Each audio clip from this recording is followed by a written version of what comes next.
What's going on out there, good people, and welcome back to LMD Trading, where I am living my dream trading. Hope everybody out there had a wonderful weekend. Hopefully you got to spend some time with some family, with some loved ones. As for myself, that is what I did. Nice weekend. We actually had a tacos and margarita festival here in town, so I was loving life.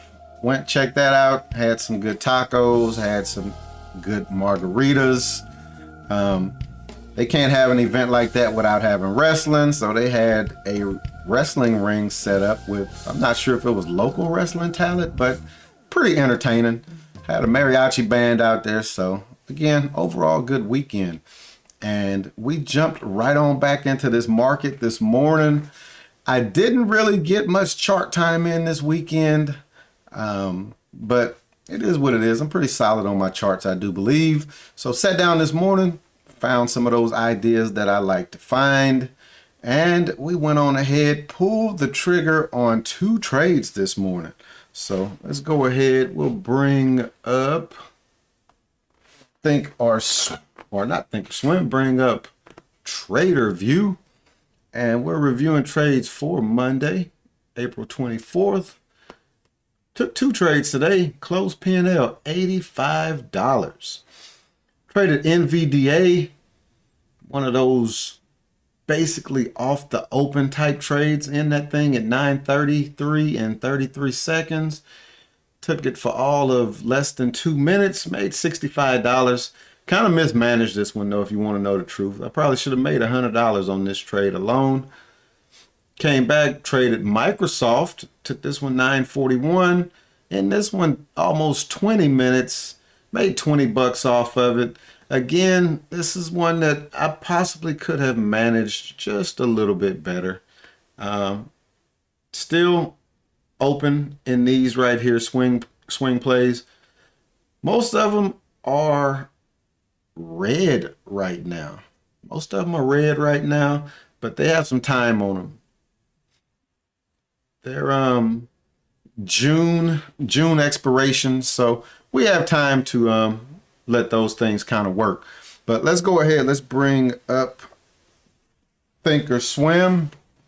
I have my thumbnail watch list pulled up right here, and I did this just so y'all can kind of see the thumbnail watch list for what I'm usually watching.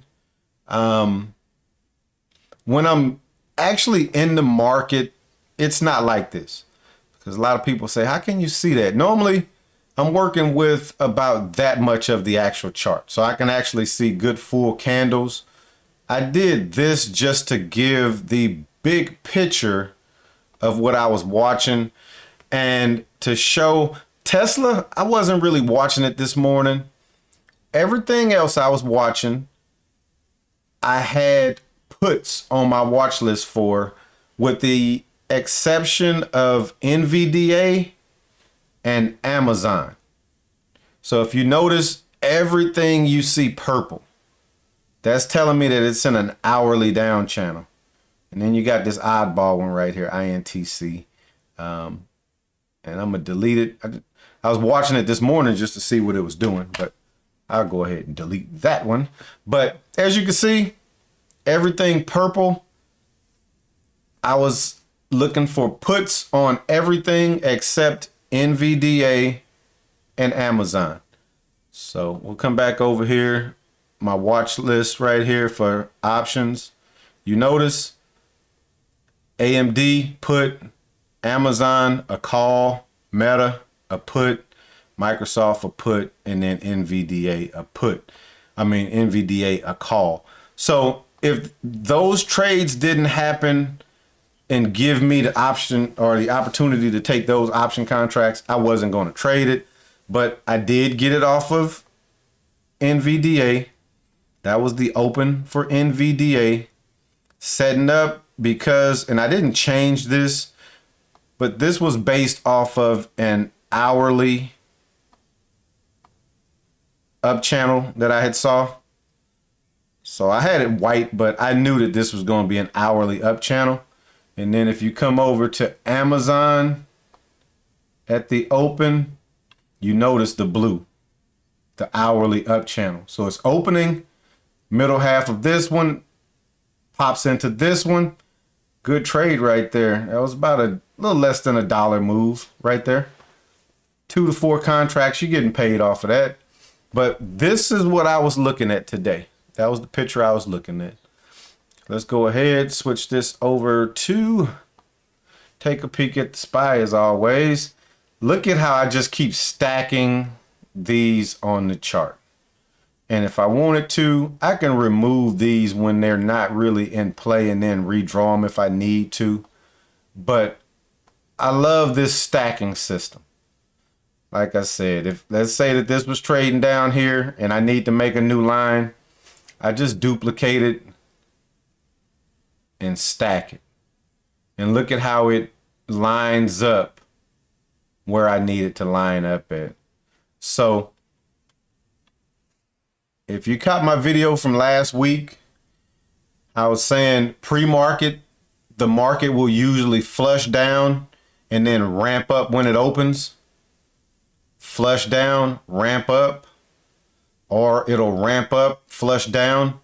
Look what it did this morning. So after hours Friday, it flushed down. This morning, 4 o'clock, it ramps all the way back up to the top of this channel. I had to create this one. This wasn't on the chart this morning. Ramp back up to the top, market opens, it flushes all the way back down. Doesn't make it all the way down to this level. And this is why I keep doing it that way, to where I'm keeping it these sizes and I just duplicate it. Comes down, taps it perfectly, ramping back up to the top side now. We can assume that it's going to tap this, break back down, unless we can get a strong break out and then a retest back down. We'll come over here, look at the 2-minute chart real quick, where we see that it broke out. That's the retest. Now it comes back up to try to break that one, doesn't quite get to it, and then we get this big flush. So we'll come over, see where we're at now. Comes up, no retest, it just fails. Comes up, no retest, it just fails. We can assume this is probably going to come back down. What you'd want to see is a strong break over it and then a retest to go higher. So that's the SPY. Let's go ahead and look at what we traded.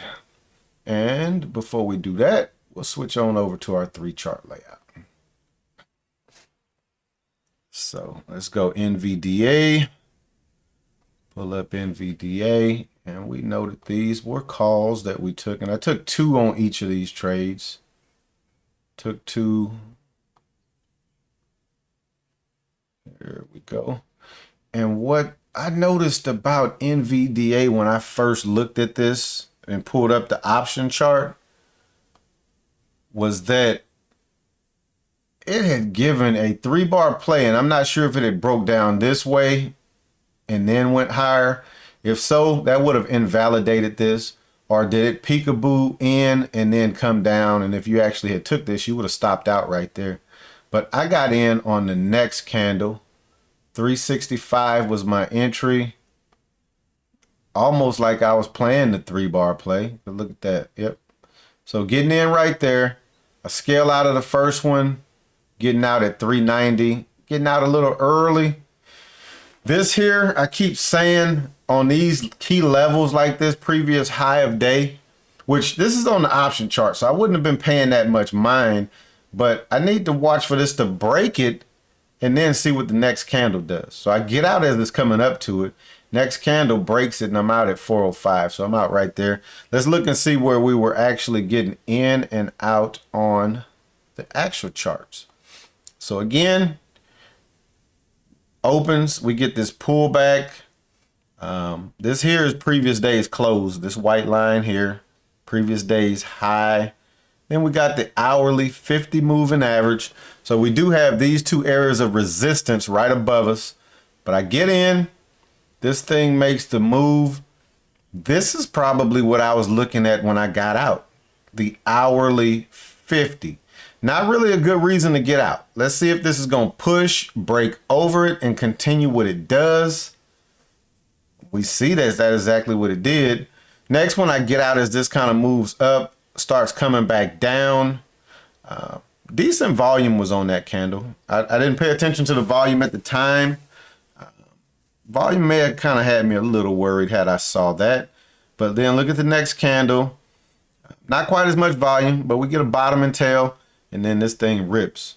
We're out of first one at 390. This thing sets a high of 430. That's $40 that we left on the table there, 25 that we left there. Another 60 bucks that we possibly could have made. And that's why I said when I got out of this one, I knew I left a little bit of money on the table. I wasn't sure how much, so 15 more dollars. That would have been an $80 trade had I not kind of shook myself out as this came to the 50 moving average. But good trade nonetheless. And again, getting in calls because this is trading in this hourly up channel. So when this moves in, we get this pullback, we go higher. Decent trade.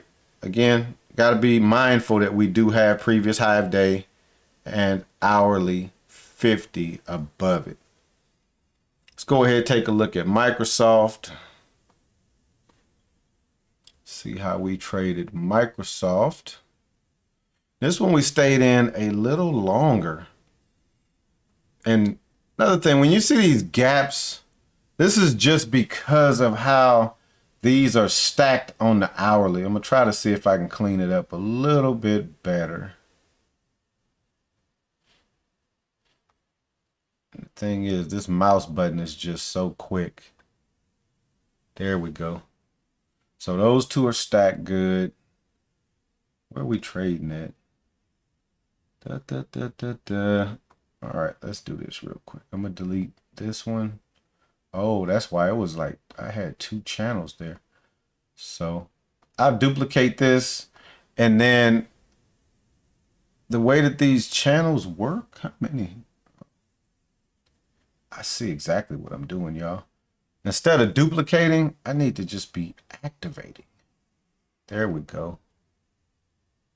And then I can kind of bring this one down to stack it. And instead of using the hourly chart, I have to use the 1 minute chart to kind of get it stacked on top of each other. But I ain't gonna continue playing with it. But that's why you see these right here. If I try to stack them using the daily chart, you'll see that it's gonna kind of skew it. See how it kind of skewed it? So I don't like to do that. So I'll undo that one. But let's take a look at this trade. Let's see what we were doing. So getting in on this candle right here.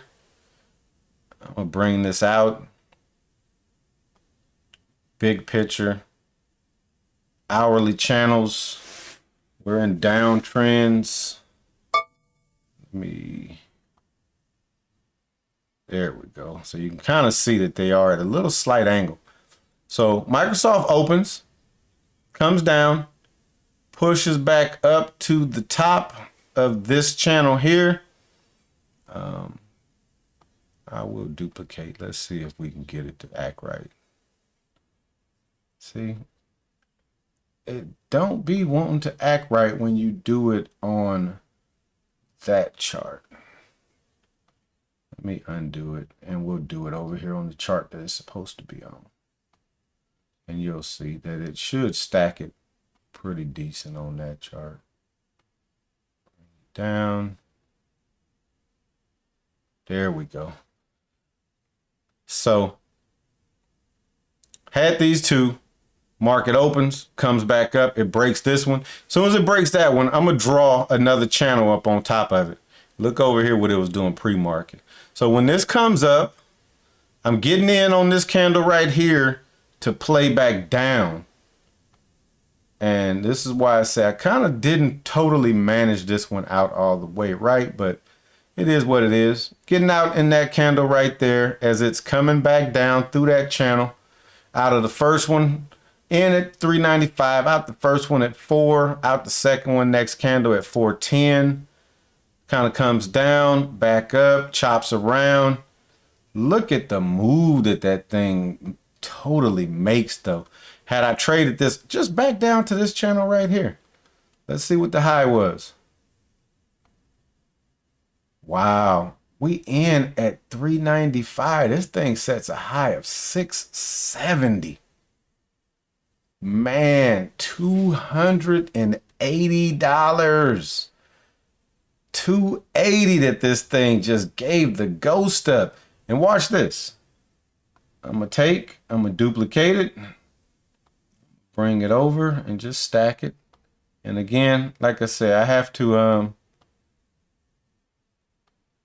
kind of play with these to get them to stack where they're supposed to stack at.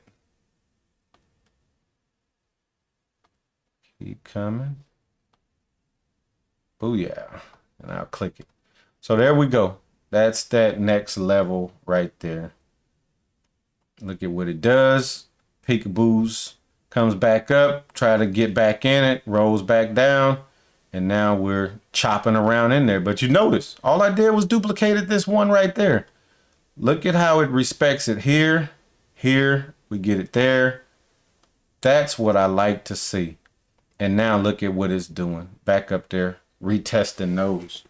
But those were our 2 trades today. Short, sweet, and simple. I saw some other trades that were playing out. And after I took those 2 trades, I was like, I think I'm done for the day. I don't think I really want to press my luck. It's a Monday. Let's lock it in. 2 green trades. I did take a futures trade last night. I hadn't really traded futures in a while. Solid trade there too. I think I was in that trade about 3 hours. Solid green trade on 1 MNQ contract.